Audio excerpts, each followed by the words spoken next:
wonderful Chancellor, Chancellor Jack Scott.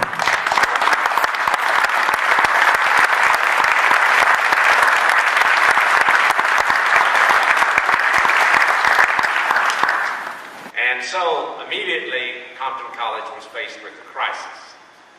And that would simply mean that once that accreditation was revoked as of the fall of 2006, then unfortunately the students who then subsequently would get credits from this college wouldn't be accredited colleges. That created all kinds of problems in terms of transfer and all the other things that goes along with accreditation. So El Camino College stepped forward. And they simply said, all right, and they were asked to do this in order to give accreditation to those students. And so Compton College became then a center of El Camino College. And I applaud El Camino College for doing that, because otherwise the students who attended here would not have had accreditation. So, and not only that, but at the very same time, unfortunately, Compton College was in serious financial difficulty. So the state of California said, we will loan you $30 million. But at any time that a college or a school receives a loan from the state of California, then that removes the Board of Trustees in its position of authority, because suddenly a special trustee is appointed. And here's the reason for that. The state of California simply is saying, in effect, the money has not been managed well, therefore we've got to be willing to loan $30 million. By the way, the college has only taken $17 million of that $30 million. It's not required to take every dime. And so, but the state is saying, in effect, since the history is not good here, we're going to say that the power, the fiscal power, now is in the hands of a special trustee. Once again, I must point out to you that that's not something that Compton College has any control over. Actually, sitting in the audience is the man who authored the bill to get that $30 million loan, which was Mervyn Dimely, and I happened to be in the Senate at that time.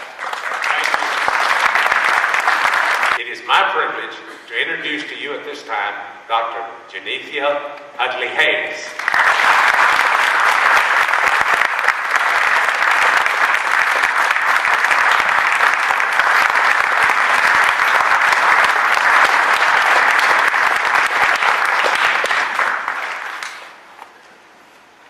El Camino College, accredited on its own, wasn't looking for trouble, didn't want any trouble, could have done without trouble. Stepped up to the plate because President Fallow is a man who has integrity, he is ethical, and he saw that as his moral obligation to make sure that he helped a neighbor. They stepped up to the plate. They extended their accreditation to Compton Community College District, which, by the way, when you have your accreditation revoked, we didn't have a college. We had a district, Compton Community College District, but we did not have an accredited institution in the district. That is what we're about the business doing now. Now, Chancellor Scott has explained to you, so I don't have to explain this part of the facts to you again, but the commission which oversees accreditation for all community colleges is independent of the governor, of the state legislature, or the chancellor. Its only obligation to students and the public is to ensure that any school it accredits meets basic standards. But it is an independent institution. It is empowered by the federal government, and it provides its services under the auspices of the Western Association of Schools and Colleges. For those of us that are educators, we call it WASC.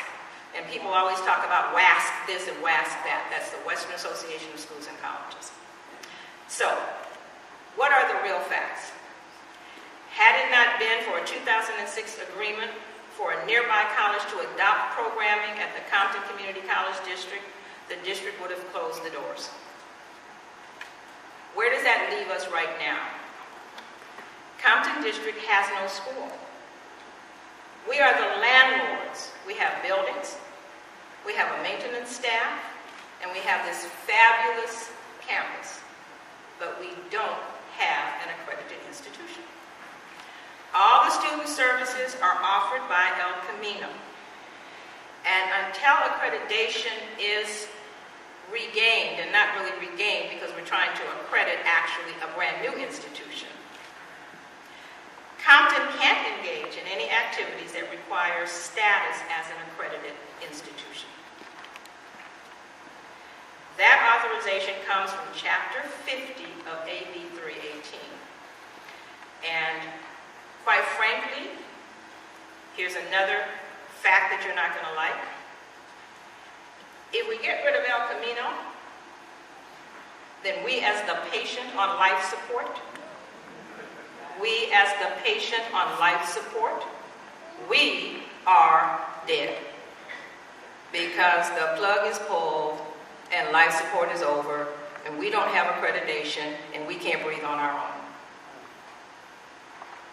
Okay? So that's where we are.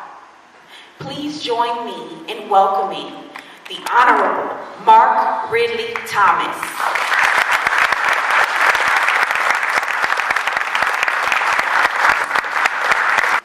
Not for one moment doubtful about what can happen here if we choose to make it happen.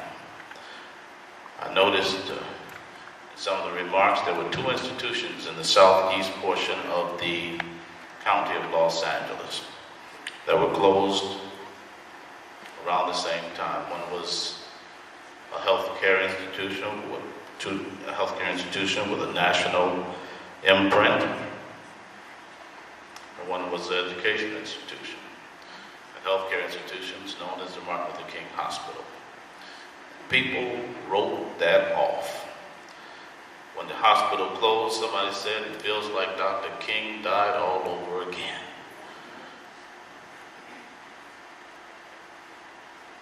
But I believe where there's a will, there's a way. And when I leave here today, Dr. Jones, I'm going to take a look at the first of 3 new facilities under construction at the Martin Luther King Hospital, the first of which is to open in July of this year. I'm telling you, if you can build a Martin Luther King Hospital anew, you can do what needs to be done at Compton College. I believe in resurrection. I believe in the possibility of doing these things and doing them well. So I thank you for the opportunity to respond to the special trustees' remarks.